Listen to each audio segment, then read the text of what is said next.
This is Debt Free in 30. Here's your host, Doug Hoyes. Last week, I announced our new format here on Debt Free in 30. I said that some of our shows would be shorter than 30 minutes, and one of my goals was to use this new format to explore current topics, and that's exactly what I'm going to do today. I'm sure you've all heard that Walmart has announced that they plan to stop accepting Visa credit cards at their stores in Canada.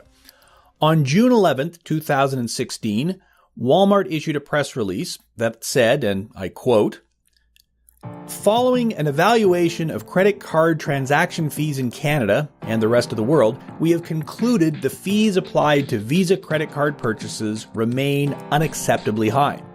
Walmart's purpose is to save customers money so they can live better. We are committed first and foremost to this purpose, which requires us to keep costs as low as possible. To ensure we are taking care of our customers' best interests and delivering on our promise of saving customers money, we constantly work to reduce our operating costs, including credit card fees. Unfortunately, Visa and Walmart have been unable to agree on an acceptable fee for Visa transactions. As a result, we will no longer accept Visa in our stores across Canada, starting with our stores in Thunder Bay on July 18th, 2016. This change will then be rolled out in phases across the country. To keep prices low, we continuously assess opportunities to lower our operating expenses. Walmart Canada pays over $100 million in fees to accept credit cards each and every year.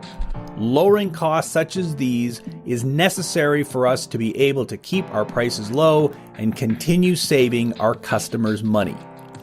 Customers will continue to be able to use other forms of payment, including cash, Interac, debit, MasterCard, Discover, and American Express. We sincerely regret any impact this will have on our customers who use Visa and remain optimistic that we will reach an agreement with Visa." End quote. Sure enough, in July, Walmart stopped accepting Visa cards at their 3 stores in Thunder Bay, Ontario, and the battle has begun. Walmart is taking the position that Visa charges high fees, and if Walmart passes on those fees to their customers, that increases the cost of what they sell, and that's not good for consumers. Visa, of course, is fighting back and has plastered billboards all over Thunder Bay, reminding customers that Visa is accepted at most stores in Thunder Bay and around the world, and they have even started offering incentives for Thunder Bay residents to continue to use their Visa cards. So, what's going on here? Is this simply a dispute over money? Is it as simple as Walmart saying, we're the biggest retailer in the world and we're going to use our size and power to get the best possible deal from our suppliers, including Visa? Well, sure, that's a part of it, but I think there's more to it than that. So let's break it down and examine what's really going on with credit card fees, and let's consider what all of this means for you, the consumer.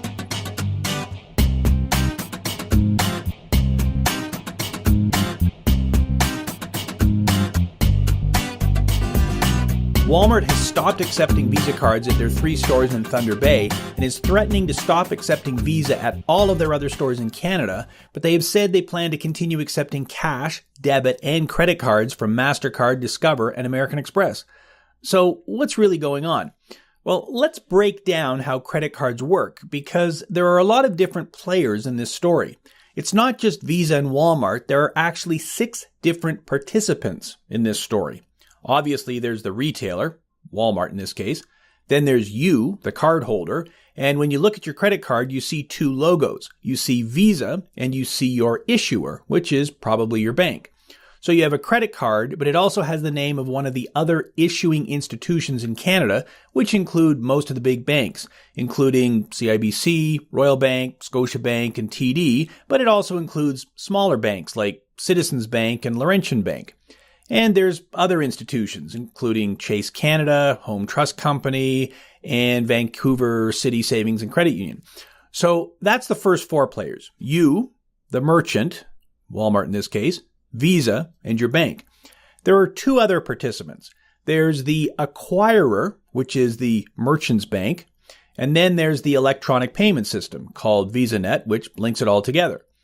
Okay, so there are lots of players. Why is that important? What's the point? Well, the point is that every player wants to make money, so everyone is either charging or paying a fee along the way. It starts with the merchant, Walmart in this case, who pays a fee to its acquirer bank. It's called a merchant discount fee, and it would typically be in the range of 1.5% to 3% of the total transaction. So if you buy something for $100 at a store, the store may only get to keep $97, with the other $3 being retained by the merchant's bank. That fee covers the costs of the Visa terminal and fraud protection and the interchange rate. What's the interchange rate? Well, it's another fee, and it's the fee the merchant bank pays Visa. This fee allows the merchant bank the right to access the Visa network and pays for the cost of the transactions and other services like fraud management and return management. So in my example where the merchant pays $3 to their acquirer bank, that $3 in fees is shared between the merchant bank and Visa. What about your bank? If you have a TD Visa card, how does TD make money? Well, that's easy. They charge interest and fees. Some credit cards charge a monthly or annual fee, and that goes directly to the bank that issued your card. Your bank's biggest source of revenue is from the interest they charge on unpaid balances on your credit card. So it's easy to see how the system works, but if you'd like to see a graphic of all this, check out our Hoys.com blog post that's attached to this podcast. You, the consumer, get the convenience of a credit card. You don't have to carry cash, and you don't even have to have the money available when you buy something because you can charge it on your credit card. The big advantage of a network like Visa, MasterCard, or American Express is that they are accepted in literally millions of establishments around the world. That's a big advantage because I don't need to carry a separate card for each store I shop in. The consumer benefits, but obviously so does the merchant. Stores are willing to pay a fee to Visa because they know that by accepting Visa, they increase their sales. If a store only accepted cash, their sales would be lower, so it makes good business sense to accept credit cards, even if there is a fee involved. Visa and MasterCard earn the interchange fees, and your bank makes lots of money from their share of merchant fees, and of course from credit card fees and interest. And, just so you know, Visa makes a lot of money. When Visa first started, it was owned by the credit card issuers, but in March 2008, Visa itself became a publicly listed company on the New York Stock Exchange with the initial public offering price at $44 per share. The ticker symbol is V if you want to look it up, and on its first day of trading on March 19, 2008, it finished 29% above the offering price, closing at $56.86. Obviously, there were a lot of investors who wanted a piece of the action, and Visa has turned out to be a very good investment, with Visa trading up into the $80 range here in 2016. So, this is a good news story, right? Everybody wins. The consumer is happy, Visa and the merchants, even the investors are making money. It's all good. Well, not quite. There is a seedy side to this story.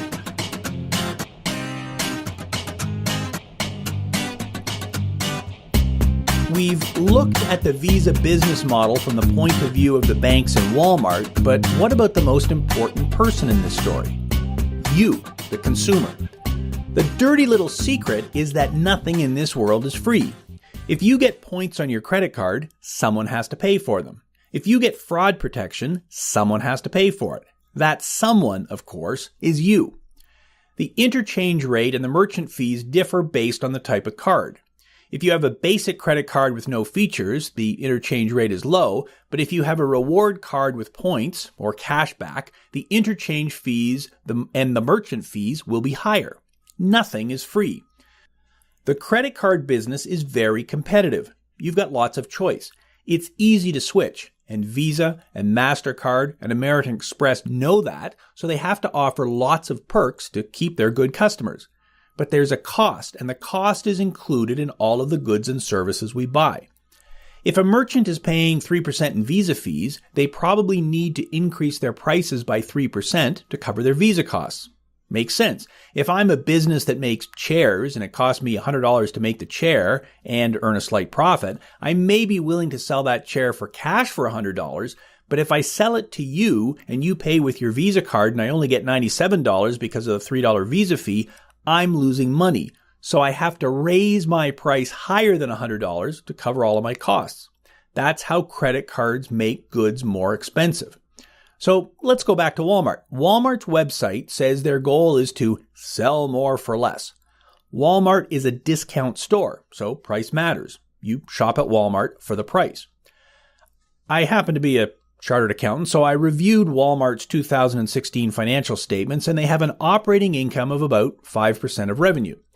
So if they sell something for $1, the actual product they sold cost them about 75 cents, and then their other operating, selling, and administrative expenses cost them another 20 cents, so they have about 5 cents left over as operating profit.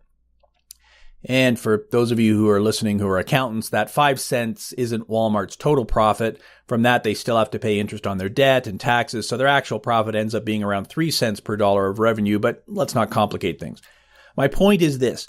If you are a retailer, your margins are very thin. You only make 5 cents on every dollar of sales, so if you have to pay 3 cents to Visa, that's a big deal. That's more than half of your profit. Now, Walmart is the biggest retailer in the world, so they probably are getting the best possible deal from Visa, so I doubt they're paying anything close to 3%, but you can still see that it's a significant expense. But this is nothing new. Walmart has accepted Visa for many years. Why now, all of a sudden, are they going to war with Visa? My guess? Groceries. You can now buy groceries at Walmart, and there's no doubt that they want to expand their grocery business. In 2015, they launched an online grocery pickup service in Ottawa, and they expanded that service to 12 Toronto area stores in early 2016. Those customers can place an order online and then drive to the store, and their groceries are ready and waiting for them, and all you pay is a $3 extra fee. Groceries is a very low-margin business. I checked. I looked up the financial statements for Loblaws, one of Canada's largest grocery chains, and in the most recent reporting period, their operating revenue was just slightly lower than Walmart's at about 4.8 cents per dollar of revenue. If you want to accept credit cards in the grocery business, you must keep your costs as low as possible. So it could be that as Walmart expands their grocery business, they want to keep their credit card costs as low as possible. That could be the reason for the fight with Visa now. It could be, but I don't think that's the whole reason. Walmart has about the same cost structure as Loblaws, and we aren't hearing stories about Loblaws fighting with Visa, so there must be something else going on, and I think there is. I think Walmart wants to compete directly with Visa. That's why, in 2010, they launched their Walmart Rewards MasterCard.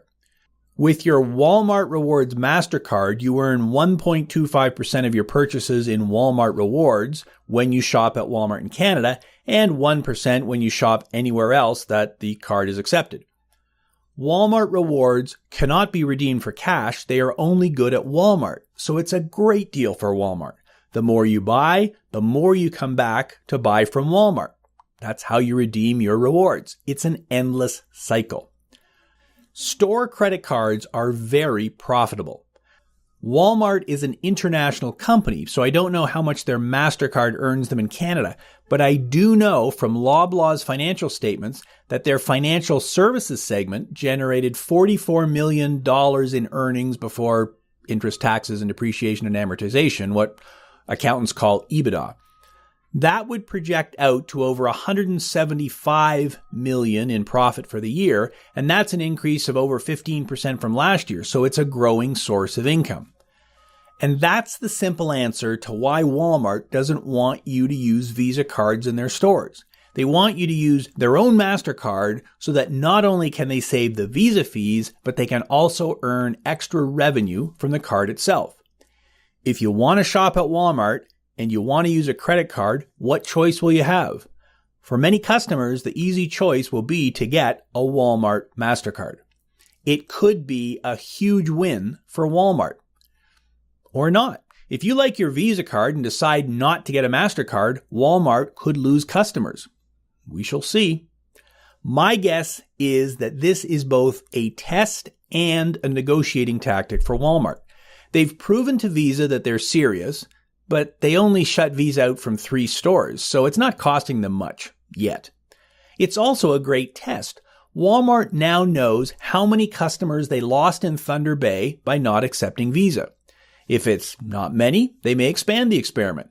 If they lost a lot of customers, that'll induce them to want to make a deal with Visa. In their press release back in June, Walmart said, and I quote, To ensure we are taking care of our customers' best interests and delivering on our promise of saving customers money, we constantly work to reduce our operating costs, including credit card fees. End of quote. Are they really taking care of your best interests? Of course not. They're a business, and their objective is to make money for their shareholders, not look out for your best interests. If Walmart really wants to save me money, and if they really think credit card fees are too high, why don't they offer me a discount for paying with cash or a debit card? The fees that a merchant pays when I use my debit card are very low, about 2 cents per transaction. So if I buy $100 worth of stuff on my Visa card, Walmart might have to pay, let's say, $2 in fees. But if I use my debit card, they may have to pay 2 cents in fees. That's practically nothing, and probably less than the cost of counting the cash and hauling it to the bank if I had paid cash. So both cash and debit have virtually no cost for Walmart. So why doesn't Walmart offer me a 2% discount if I pay by cash or debit? If it's all about saving money, they should. They should pass the savings on to me. But they don't. Why? Because it's not about saving me money. It's about Walmart making money. They don't want to encourage me to pay with cash or debit because there's no extra profit in them for that. They want to encourage me to use their own MasterCard where they save the Visa fees and earn extra money from MasterCard fees and interest they can charge me, the customer. Walmart is implying that by lowering Visa fees, they will pass the savings on to me, the customer, in the form of lower prices, but that can't be true. If that was true, they would already be offering you and me a discount for paying with cash or debit, and they don't. So, what's the solution? Well, one approach would be to add the credit card fee to your credit card bill so that you could see exactly how much the retailer had to pay to Visa when you used your credit card. Would you keep using a credit card with a 3% fee just so you could earn 1% in points? Maybe you would, because as the system works now, you pay the same at Walmart or most other stores, whether you use Visa, MasterCard, debit, or cash. So if the cost to me, the consumer, is the same, it's to my advantage to use my credit card and earn the points. I would love to see stores start offering cash discounts. What would happen if every store had a credit card cost machine? Just like stores have price checking scanners where you can scan the item to confirm its price, what would happen if they had the same thing with credit cards? You go to the cashier and scan your credit card and the cashier says, oh, that credit card charges us 3% in fees, so if you pay cash or debit today, we'll split the difference with you and give you a 1.5% discount. That'd be interesting.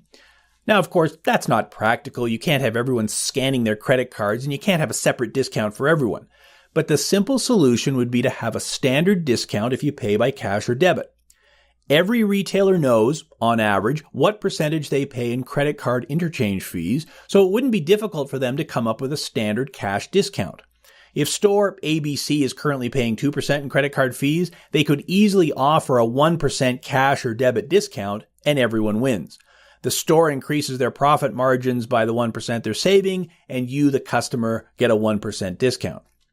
Of course, you wouldn't earn points on your credit card if you paid cash, but at least you, the consumer, would get to decide what's in your best interests. If the store gives me a 1.5% cash discount, I'd be willing to forego earning 1% in rewards on my credit card. Now, if they only want to give me a 0.5% cash discount, I guess I'd probably still use my credit card, but it would be my choice. Now, as regular listeners to this show know, I'm not a big fan of credit cards. They make it too easy to make a purchase, and if you don't have the cash in the bank to pay the bill at the end of the month, you get hit with very high interest charges, and that's a big problem. The average person who files bankruptcy or a consumer proposal with my firm owes over $20,000 on their credit cards when they file. The average person also owes money on bank loans and often income taxes, student loans, and payday loans, but the largest single category of debt for someone who goes bankrupt is credit cards.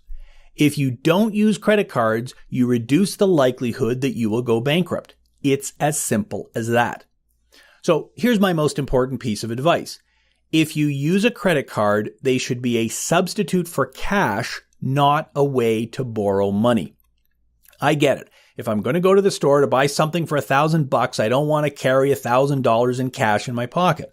A credit card is more convenient and safer because I'm not worried about having my credit card stolen. It's easy to cancel. Credit cards are convenient, and if I've got $1,000 in my bank account, using a credit card is a good strategy. I pay for the purchase at the store with my credit card, then I go home and transfer the $1,000 from my bank account to my credit card, and I'm done. No risk and no interest costs. The problem, of course, is if I buy something for $1,000 and don't have the money in my bank account, I'm then using the credit card as a way to borrow, and that's dangerous. Last time I checked, the Walmart Rewards MasterCard carries a standard annual interest rate of 25.99%.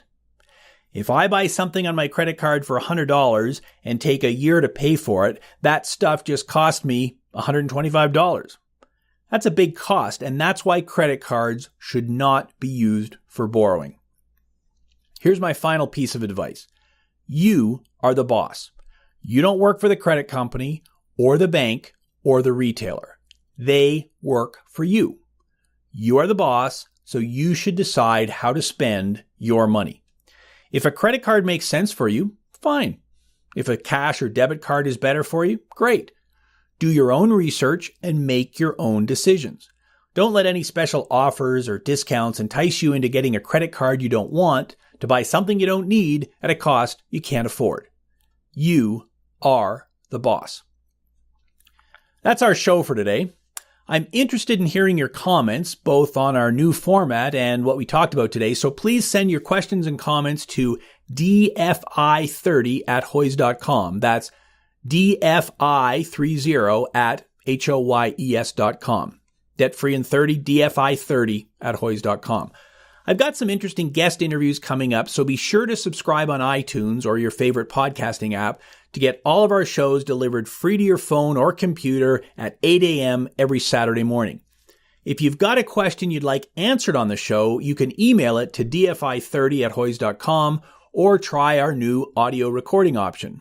Go to hoys.com/podcast, click on the microphone, and you can record your question using your computer's microphone or your phone, and I'll try to answer it on a future show. Finally, I've got a favor to ask. There are lots of people out there who are struggling with debt problems, and to help spread the word about the solutions that exist for debt problems, I'd like you to leave a review on iTunes. I've never asked before, but it helps, and it only takes a minute. Thanks. Full information, including links to all the resources I mentioned on today's show, can be found at hoys.com. That's HOYES.com. Thanks for listening. Until next week, I'm Doug Hoyes. That was Debt Free in 30.